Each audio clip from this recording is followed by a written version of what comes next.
I got a kiss from Bobby Bateman. That's great. That's great. Well, I hope you all don't mind this Canadian air we brought down with us. Yeah, it's kind of fresh. And I'm delighted to have Birgit here tonight. I was going to introduce her, but I've never had such a glorious introduction of my wife. So I couldn't possibly do better than that.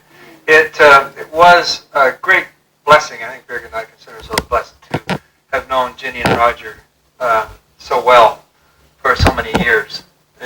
Actually, Roger was responsible for the beginning of my career, really. There was a landmark exhibition of animal art, I think it was called Art in the Animal, in 1975 at the Royal Ontario Museum. There was never a show before in history, any big giant museum show on animal art, and including birds and everything, of course, wildlife. And there's never been a show since like it. And there was a special trip came up from, New York and other places. They flew in. Lindblad organized the trip, and Roger was on it, and what became my publisher, Bob Lewin, was there with him. And Roger knew all about art and wildlife art, but Bob Lewin, although he's a publisher of wildlife art, he had Roger as one of his stable, but he didn't know many of the people. And so he gave Roger the assignment to walk around this great exhibition, and I happened to have 5 pieces. I was very lucky I had 5 pieces in the show. And Roger and I had never met. And he said, get Bateman if you can. And so he really started me on my career. I probably wouldn't have had the sort of fame if it hadn't been for the prints, because after the prints came the books. Prints kind of created a ready market for the books.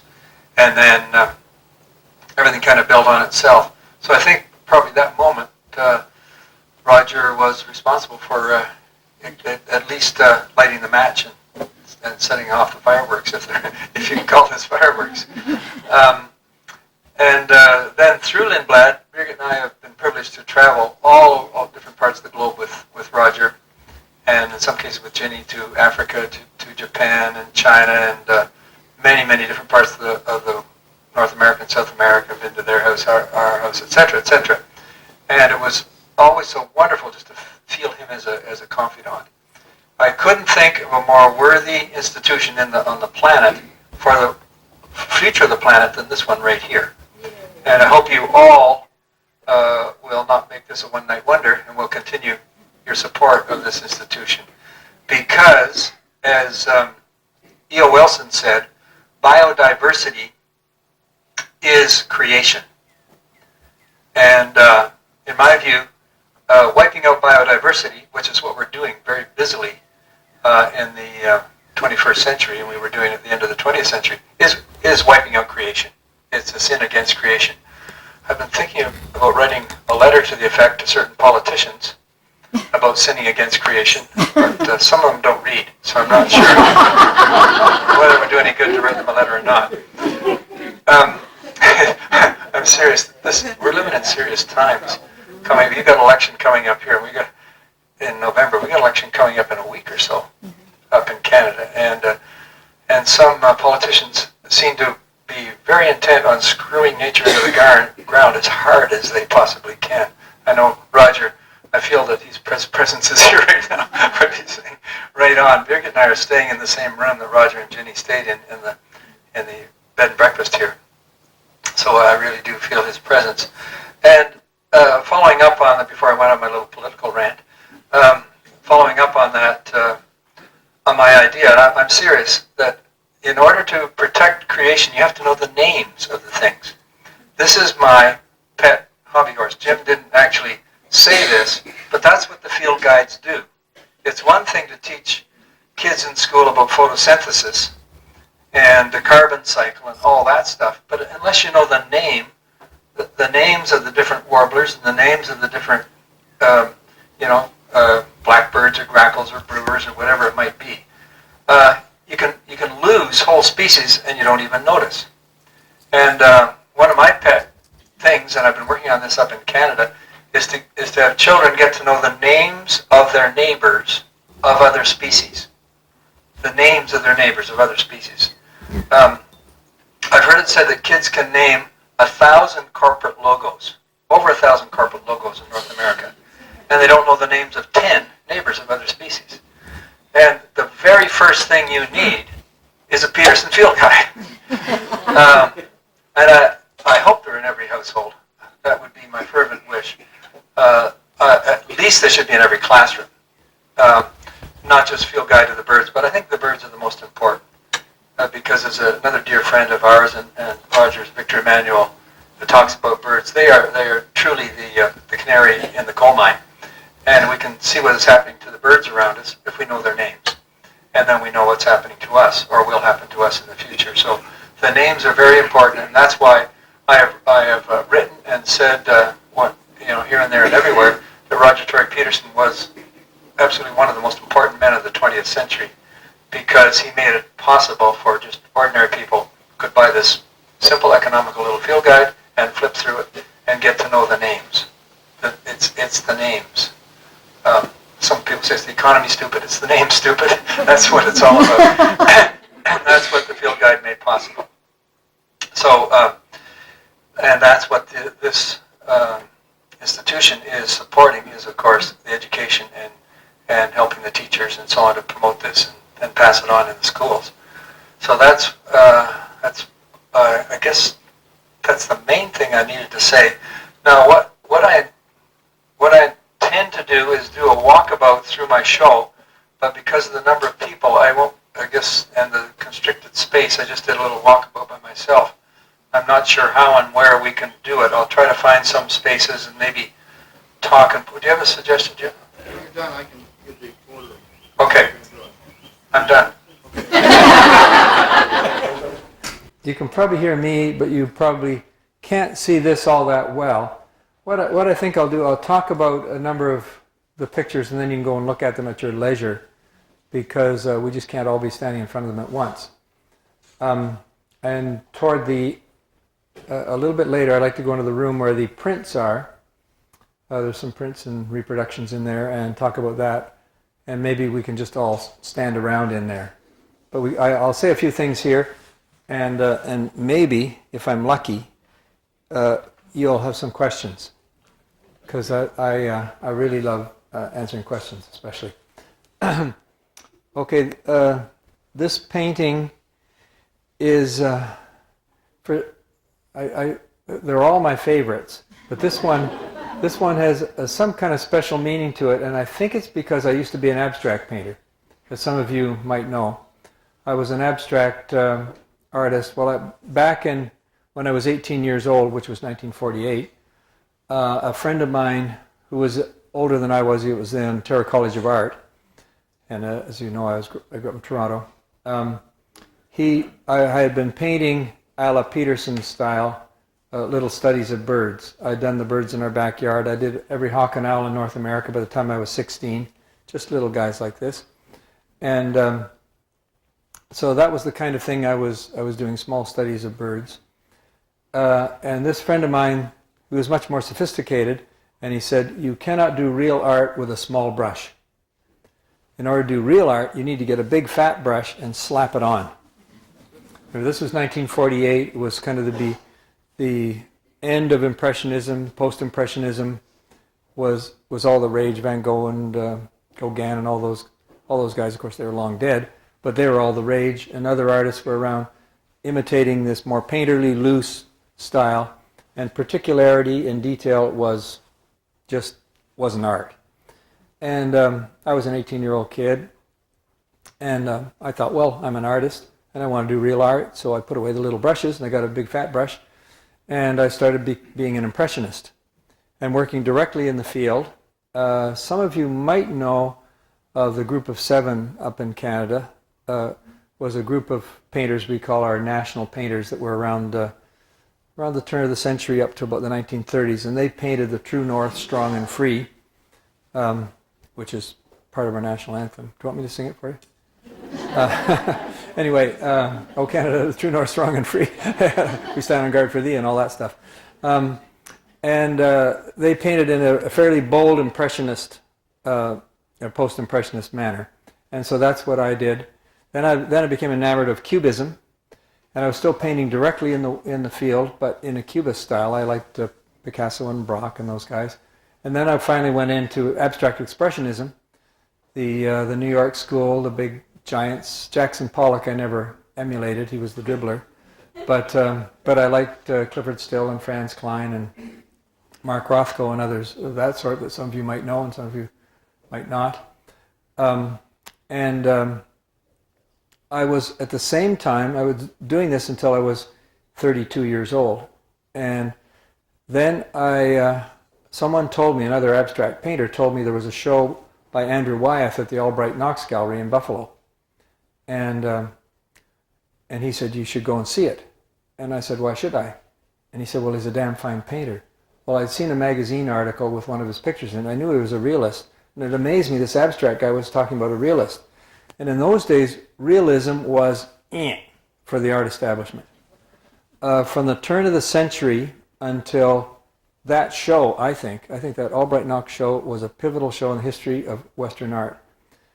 From the turn of the century, what became increasingly was paint, until finally it was only paint. Subject matter went, if you had subject matter, it really stank as far as the art establishment went. So subject matter steadily went out, and paint came in until it was nothing but paint. And the great art critics, like, if you can call them great, like Clement Greenberg. Tom Wolfe has a wonderful book called The Painted Word, which he tears a strip off, all that kind of thing. But at any rate, I still like them and I still respect them. So I went to that show at the Albright Knox Gallery, and it was my road to Damascus.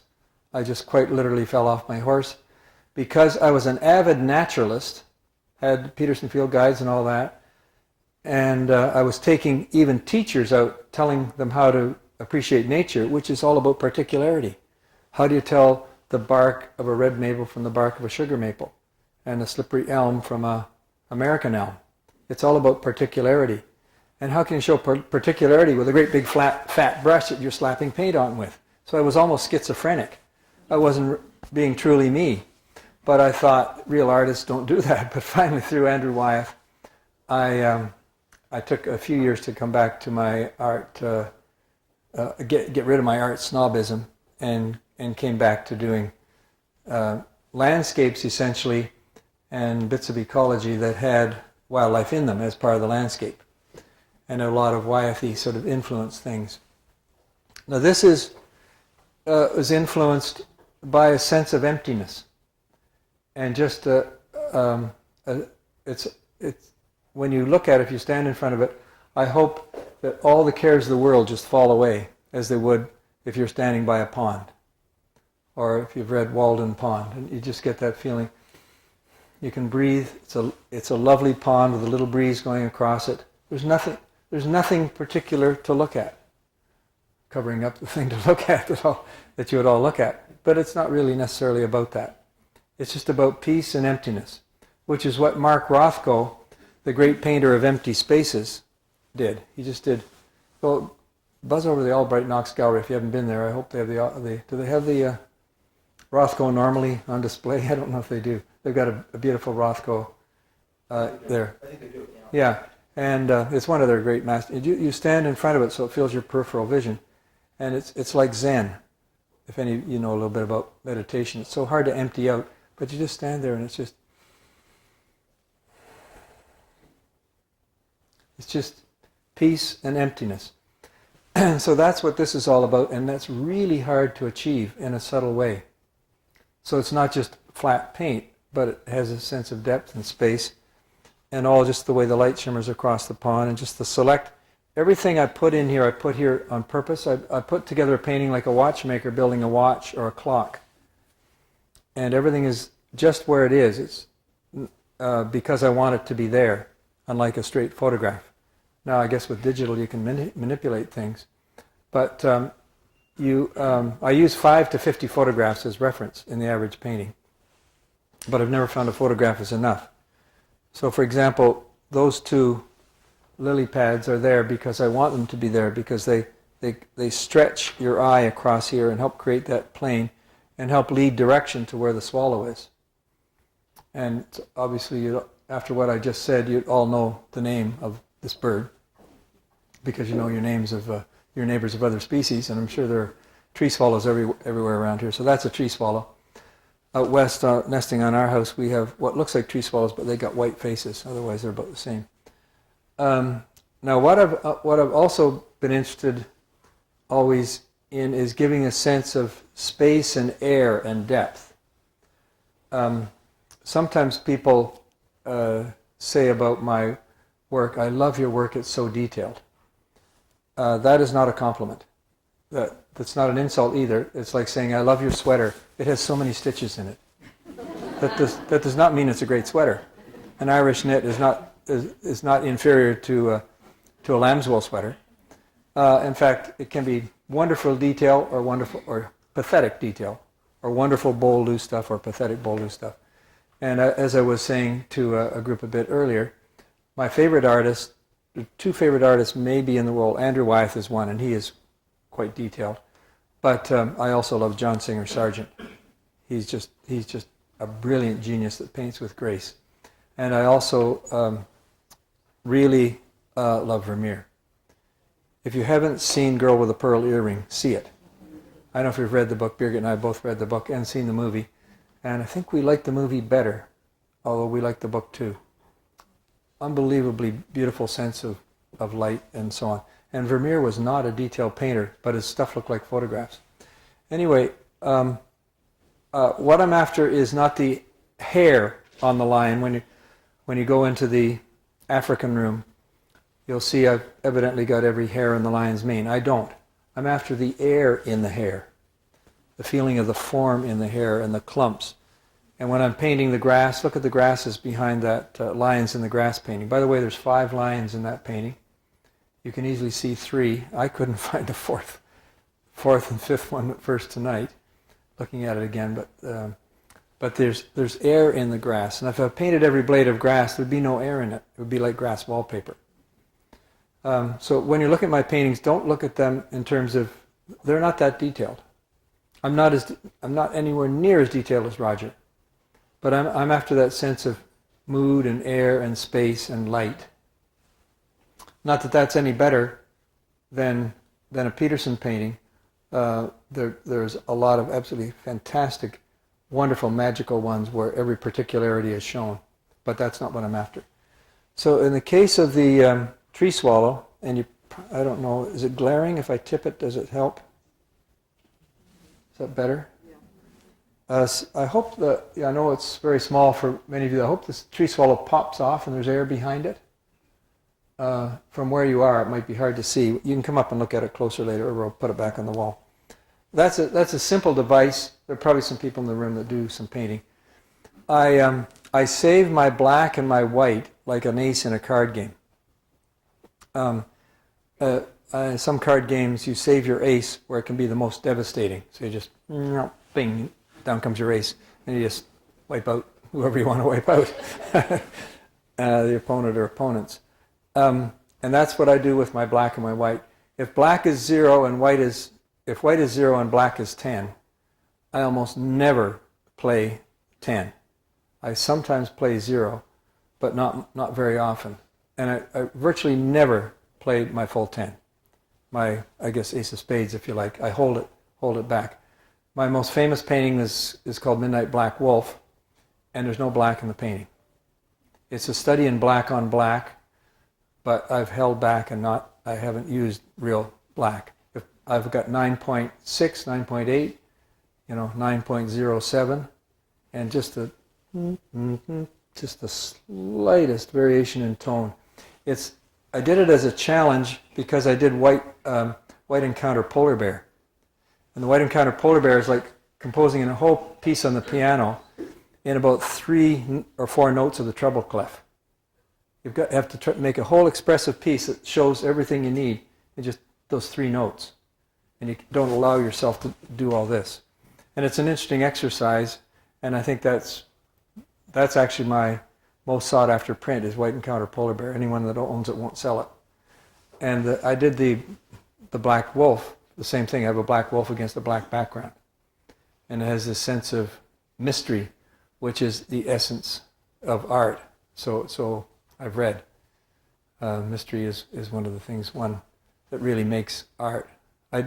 Birgit actually was reading a German book called Goldman and Narcissus by, I always want to call him Thomas Mann. Birgit, where are you? Hermann Hesse. Right, Hermann Hesse. And that was a statement from that book. So that sense of mystery adds that other dimension and magic to a lot of great art. I don't know if any of you know the great painting by Sargent at the Boston Museum of Fine Arts of the three daughters. And there's a big black rectangle in the middle. And it's just, that's a sense of mystery. What's in that black rectangle? But anyway, just tuck that away. It's food for thought. So here, since I haven't used any black here, the owner isn't here, is he? So I haven't used any black here. I can touch it if I want. It's my painting. Don't worry, owners. If you're worried about people touching, I guess you're not. They're acrylic. They're kind of tough and impervious to most damage. There's no black here. I've held back. So then I was able to just go in and go and just nail the face of that tree swallow. And this is not white. This is probably zero. A tiny little chunk there, the size of a grape seed or smaller, is the only zero in the whole painting. And so that helps it just pop right off. That carries the air right behind. Then I've just got that one. I didn't do a flock. And I put it in the spot that the most important thing about art, as far as I'm concerned, is the thought. And the thought is like women's intuition. Don't men have intuition?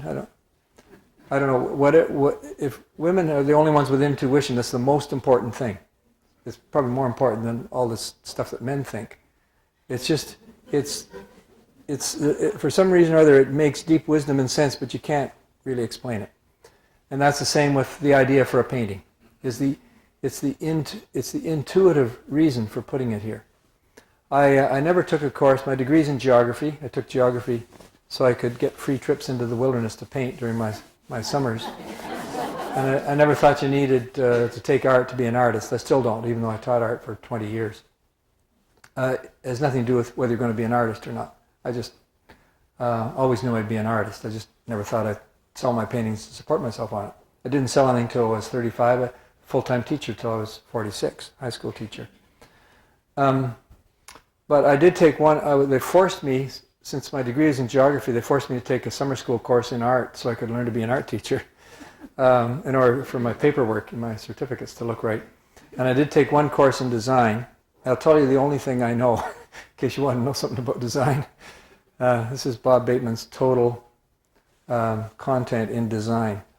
Other than the fact I never divide a picture in two equal halves. I struggle to never have a horizon in the middle or a tree going up the very center. Usually. What you can do, you can take a diagonal and draw it from one corner to another, and then you can draw it from another corner to halfway along another side. And where those two lines intersect is the most pleasing point in that whole rectangle. According to the Greeks, there's treatises written on this, on the philosophy of the division of space and the Greek geometry. The ionic column and the chambered nautilus and all kinds of things tie into it, but it gets too deep for me. So somewhere, well, wherever it is about there, I often find it and then move it off that just to be disturbing. But that would have been the most pleasing point right there. Then what you can do, if you're taking notes, somebody's actually taking notes, you can put a vertical line through that, could be your tree, and you can put a horizontal line through that too. Could be your horizon or your lake line or something. And it has divided this rectangle into the four most pleasing rectangles in relationship, all unequal. You can't do it with a square, obviously, but all unequal and the most pleasing relationships. Then if you want to go on into more intriguing geometry, you can take one of those and do it again, and take one of those and do it again. You keep on doing it, and then you can join all the points, and then you get your chambered nautilus or your ionic column or snail shells or whatever. And what I think is it makes a really handy tip for gift wrapping. You put one ribbon here, put the other ribbon there, and put your bow right here. There's your Martha Stewart tip for the night. Okay. I think that's. I think that gave me the opportunity to spin off a whole bunch of thoughts and ideas. I think we got another couple we could bring out. I think we agreed on 2 more. Yeah. Okay. Meantime, does anyone have any questions about anything, about art or technique or environmentalism, politics? Are there any of the books that explain or write about what you just said about? No, I don't have the compositional thing. Not specifically that, but Yeah. everything you've been telling us about. I think some of my books have got the story, some of those stories of my past. My books are kind of a hodgepodge because each time they did one, they weren't sure if they're going to do another one. And then there ended up being 5 of them. And as I guess you know, the latest one is one called Birds, which is appropriate for this institution. And I'm sure it's for sale here in the bookstore. Am I right?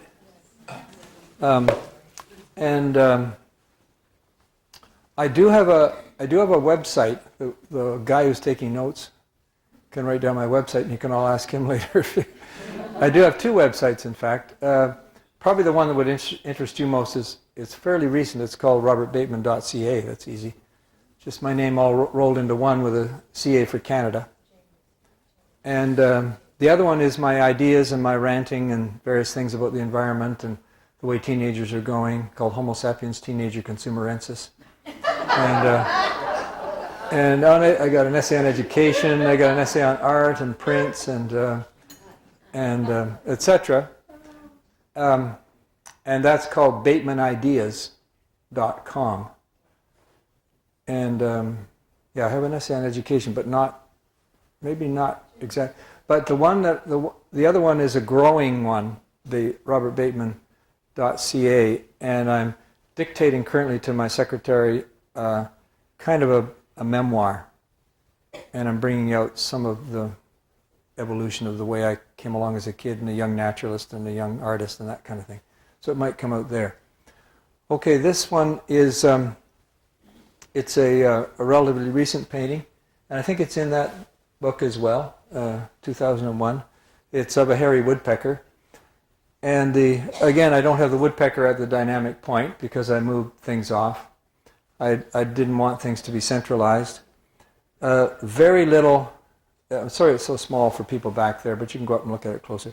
There's very little, well, there's no 10 in the picture. And you can also see there's almost no 0, just a little bit on that white there, a little bit on the hairy's throat. What I often do as well is something called sfumato. You can tell I was an art teacher, eh? You can tell I'm a Canadian, eh? As well. Because I can't help it. Sorry. The kind of thing that I give masterclass workshops and so on. Sfumato is what the Impressionists, particularly, not Impressionists, Renaissance guys come up with. Guys like Leonardo da Vinci. Do that to me. And I'm doing this. You're doing this. Speed up. A little faster. Okay. And because I still want to go into the print room. Is that going to be possible? Sure. Okay. Then I just let me finish my point about sfumato. Sfumato sort of means smoky, I guess in Italian. I don't actually know what it means. But if you can picture Mona Lisa, how her face goes around and disappears into the gloom. Well, sfumato is like losing an edge, have a soft edge. Vermeer was just a master of that. And instead of having a harsh, sharp edge to everything, just let some edges go. So you'll see I do that quite often. If you think about the things that I've just said, they apply to almost everything as you go around. The use of, there's no black or white. As you go back in the distance here, there's more and more air and space. So more graying off and openness in the background here. Every one of these trees and twigs and branches and all that have all been placed and manipulated and played around with for various reasons, maybe to do abstract. I first of all thought about it as a painting because I saw this curly white birch and I thought, gee, that's kind of neat. Then I figure out what kind of bird am I going to put on it, and it turned out I thought the best thing was a hairy woodpecker. And I turned his head around away from you deliberately on purpose, which is really hard to do. It's a lot harder to do this straight side views. Very hard to do front views of birds, except unless they're owls. Okay, another one? Is there another one available? Anyone thought of a question? I knew you wouldn't come up with questions. Any vicious rumors have been going around? Want me to? Up here. Oh, sorry, yes. My favorite painting is Coyote in Winter Stage. Yes. Tell me about your thoughts on that. Well, a lot of my paintings, as in the case of this and the pond, start with the landscape. I'm going around all over the place as Birgit does. Birgit is a famous photographer, a lot more famous than I am.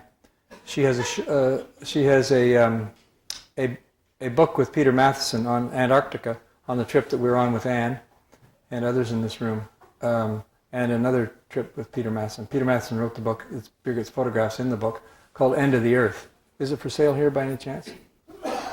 It's hardly... It's not yet, but it will be. National Geographic did the book, which is a great honor, but they are the worst people to work with.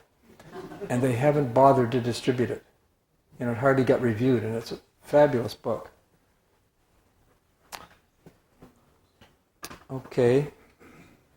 Frosty Morning Blue Jay. This was a towering problem, but I like to bite off things that seem to be impossible. One morning I got up and saw a hoarfrost had been there, and every twig of the white pine was covered with a coating of frost. And it's easy to get that looking like a Hallmark card, or even more chintzy. Hallmark cards can look fairly classy sometimes, but what I was after was showing that sense of sculptural form. So I had to hardly use any highlights, bright highlights, or use them very selectively to get a rhythm going through the whole thing. My favorite lighting is sort of backlighting or rim lighting. So you can see I've lit the edges of the blue jay. Again, I haven't put them in the center. I've put them down here, and you get that soft background that is a lot better than if I'd done every single detail in the background. Yeah, I think that's since I'm rushing. I better not linger in telling anymore. Any other questions about any particular paintings or anything? Now, the only other one is the. I want to talk about the one that's in the auction before we leave.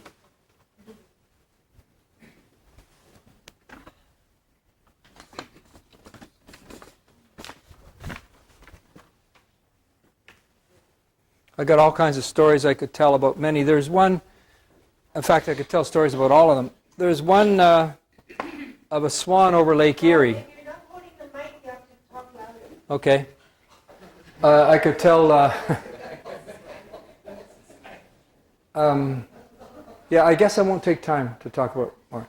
The swan over Lake Erie is there. I can see it from here. It's right there. It has a huge empty sky. That's very influenced by Rothko. Coming back to that sense of emptiness, the Zen-like space. Emptiness is not nothing. And shoving the horizon down lower and lower and lower to make the sky be a statement. Because these tundra swans, when they're migrating, that's all about the sky. That's their avenue, that's their highway. But this swan is coming in for a landing. It's across the lake, near the base of Long Point, where I actually saw this. And I have painted the swan with a strong light coming across it. The only light I don't like is light from the front, like a flash. I like light from the back or the side, or maybe from above. So that is sort of that low dramatic light.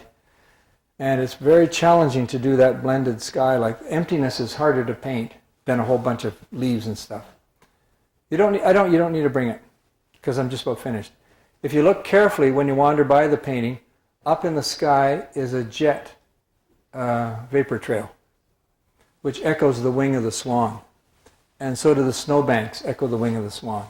So you got the snowbanks down here and the main wing of the swan here, and then up the very top, sort of stretching you across that way, and perhaps you don't even notice it, maybe subliminally disturbing you slightly, is this intrusion of man, or the jet, is that jet vapor trail going across the sky. And I don't know whether my brother, who lives right near there, blamed Air Force General LeMay. Any of you old enough to remember? The Strategic Air Command. Evidently there were jets flying all over the Canadian border in the air all the time in case the Russians all came down and flew right over Canada because we're not worth bothering with. And you were going to nail them when they're over Lake Erie. He said these vapor trails would blend in together and would always create kind of a cloudy day. However, it's got a little ominous quality to it in a sense. And Birgit and I were just reading or was it we're hearing? Birgit, are you there? Yeah. What were we hearing about jet travel? I can't remember. How jet travel is the worst pollution. Much worse than. Do you want to talk about this right now? No. I guess not. It's just that it's a bit ominous. We use it all the time, maybe too much. But it was somebody on television this morning giving an editorial that it's worse than cars and all these other things. And yeah, Birgit's right. Shouldn't talk about it. I should have talked about this. This is what the auction's all about. All right, this is based on a fantastic overnight that Birgit and I had on Great Island off the coast of Newfoundland. It is very difficult to see puffins anywhere near where you can get to them. You can go on great exploring trips up to the Pribilof Islands and places like that, but seeing them is really very hard. And Birgit and I were there the first year that we were together, and we went to see the head of the U.S. or the Canadian Wildlife Service, and he gave us permission to go out to Great Island. We had a wonderful night in a cabin for visiting scientists. I was so early in my career that only been one article written on me in Canadian Nature Federation magazine. Nobody had heard of me except naturalists, and he had read the article, and on the strength of that, he said, because they never let people go ashore here.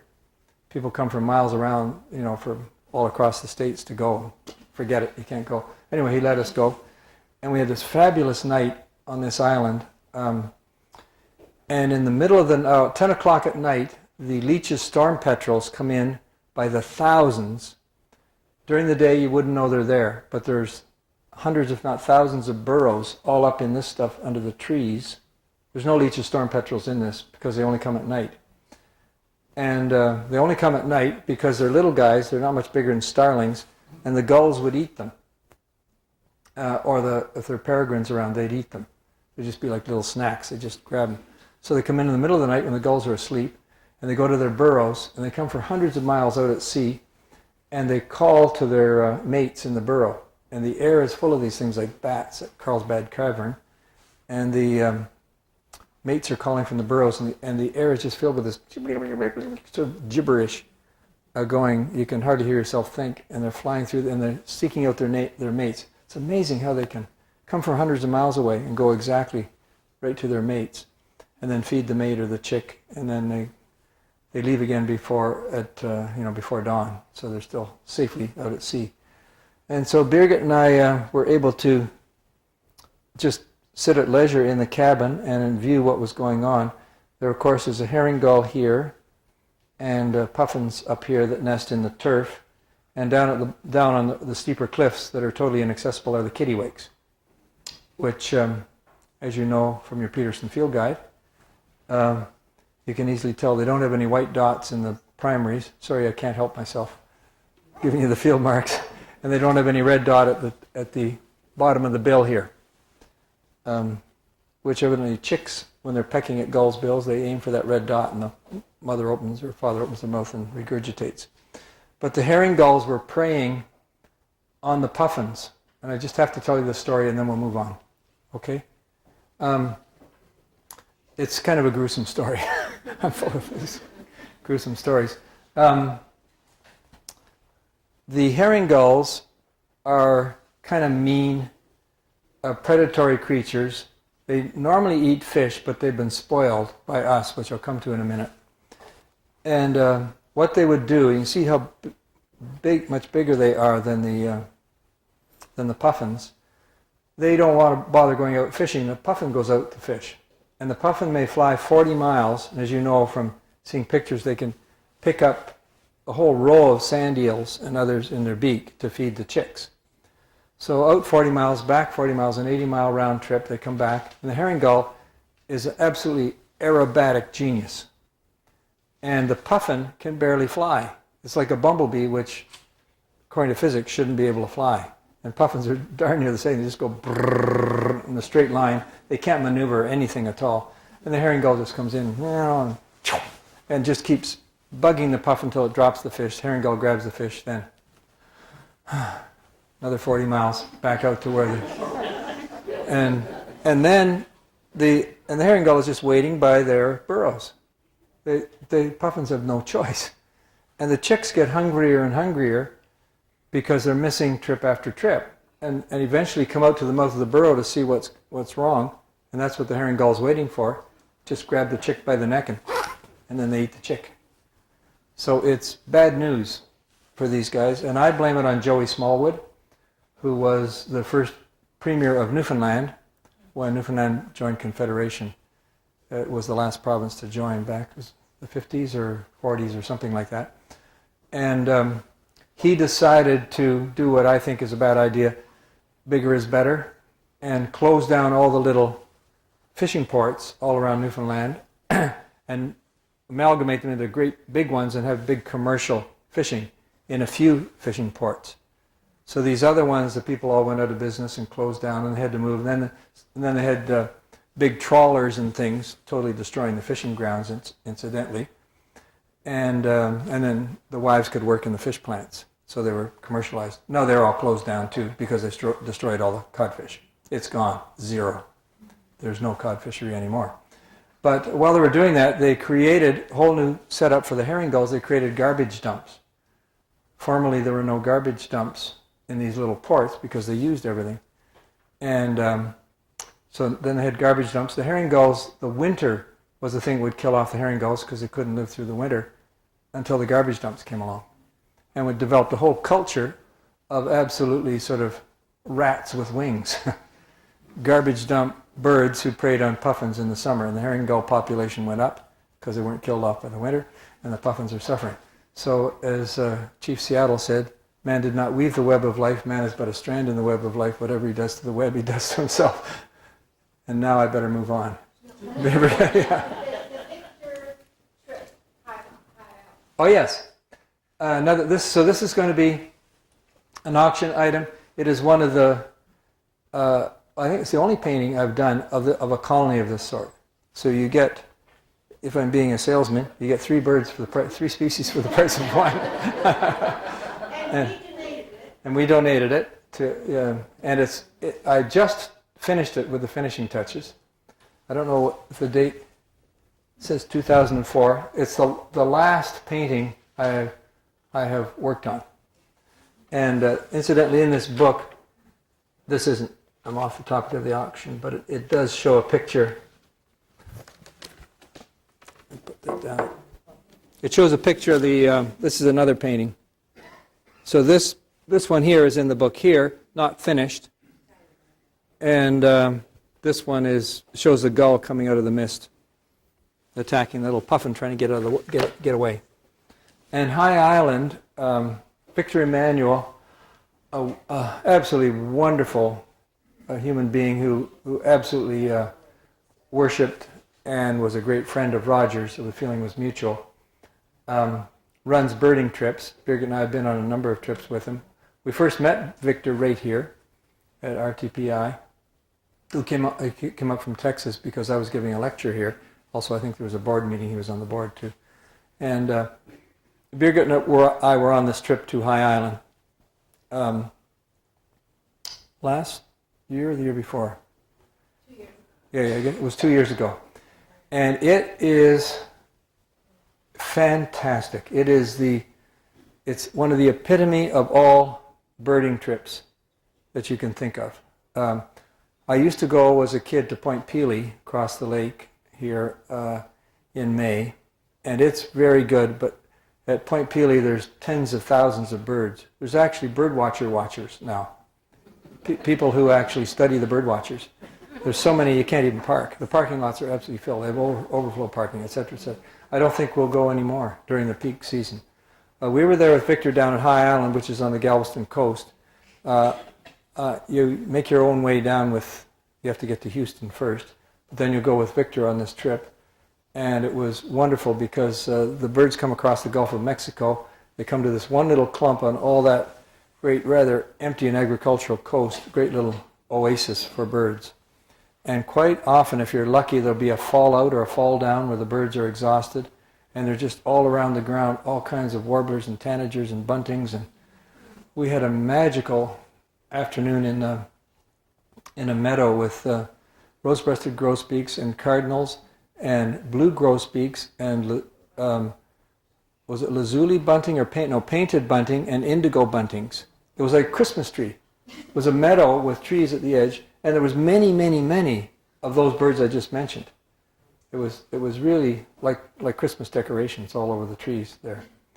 And there's a wonderful wetland nearby with roseate spoonbills nesting and egrets all in their prime plumage and all that kind of thing. So it's a truly great trip. So that's my little plug. Yes. Okay? Thank you. I'm going to move on.